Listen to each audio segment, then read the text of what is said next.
Hi, Dr. Scott Jensen. Strike three. A couple days ago, I got this letter from the Board of Medical Practice. If I could, let me read a couple lines. April 1st, 2021. According to Minnesota law, the board is required to notify all licensees of complaints and reports wherein violations of the Medical Practice Act are alleged. In January 2021, the board received a complaint alleging that you are very publicly minimizing and deliberately downplaying COVID-19 deaths. The complaint included several social media posts from your Twitter account since October 2020. The complaint was reviewed by the board's Complaint Review Committee on March 25th, 2021. The board has decided to dismiss the complaint. The matter is now closed. Folks, I appreciate that very much, that they've already dismissed it. But I have said this before, and I'm going to say it right now. If it can happen to me, why can't it happen to you? Do you understand? This is about us. There's something different this time around. The anonymous accusers, who probably have never met me, haven't ever received health care from me, aren't criticizing the quality of care being given. They're up to something different here. They're not just weaponizing the Minnesota Board of Medical Practice. And let's make no mistake about it. The Board of Medical Practice is earnestly and sincerely trying to do their job. I don't think they like it any more than anyone else, that they are literally being used and abused. But now, this was January of 2021. I'm no longer a senator. I'm not a politician. Now, the anonymous accuser isn't targeting my political views as a senator. Now, you're the target. You are the target. This accuser wants my license removed. The thousands of patients of mine who I have known for years and have come to trust me because they know I advocate for them, they're being dissed.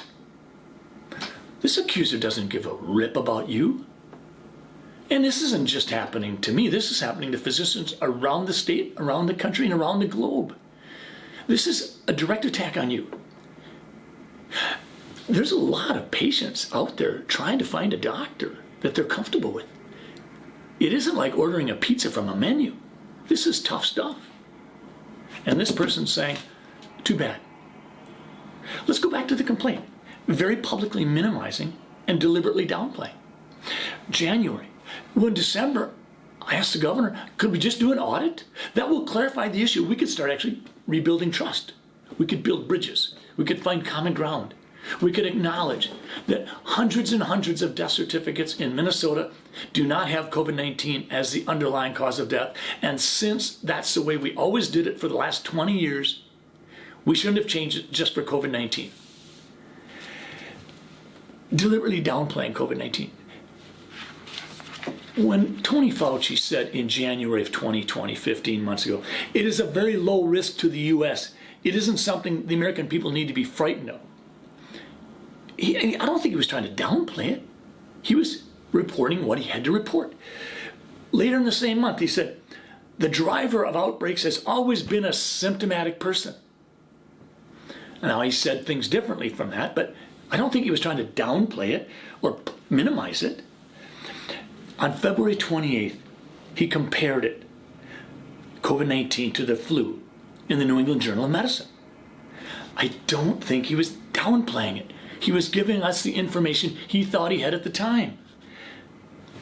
On March 8th, some 8 or 9 days after he'd said that, comparing it to the flu, he said, there's no reason to be walking around with a mask. Okay. Was he downplaying it? But then the world shifted. In a matter of days, I don't know what happened. I never saw the study. I never saw the data. But on March 11th, Tony Fauci testified to Congress that COVID-19 could be 10 times more lethal than the seasonal flu. And that was before we had the whole issue with how do we do death certificates in the new age of COVID-19. We went from flatten the curve to stop the spread to a new way of life. Less than 6 weeks after Tony Fauci had confirmed that asymptomatic spread is not a driver of respiratory outbreaks, he took the lead in a national policy premised on the precise opposite conclusion. What had changed in science? I don't know. I don't know if it was an article in Lancet or the New England Journal of Medicine. I don't know. David Katz of Yale, a self-professed leaner to the left, had this to say. I am deeply concerned that the social, economic, and public health consequences of the near total meltdown of normal life, schools and businesses closed, gatherings banned, will be long-lasting and calamitous, possibly graver than the direct toll of the virus itself. Dr. Ioannidis from Stanford said, fake data, withdrawn papers, outlandish case fatality rates, exponential harms from extreme measures, misapplied resources, fevered comparisons to epochal pandemics that don't hold water statistically at all, in particular, not in terms of tracking normal lifespan. These are the things we are seeing. Folks, this isn't about me. This is about you. We have people on both sides of the discussion. Science is never settled. It's an ongoing process of observing, measuring, hypothesizing, and creating experiments to determine it. I understand that you may not like the narrative I espouse, but this is not about me. This is about you. You are being targeted now. I am not a senator. I hold no elected office. I am grateful that this has already been dismissed, but this is strike 3, and this time, you're the target. Thousands and thousands of people across our globe are in the same spot.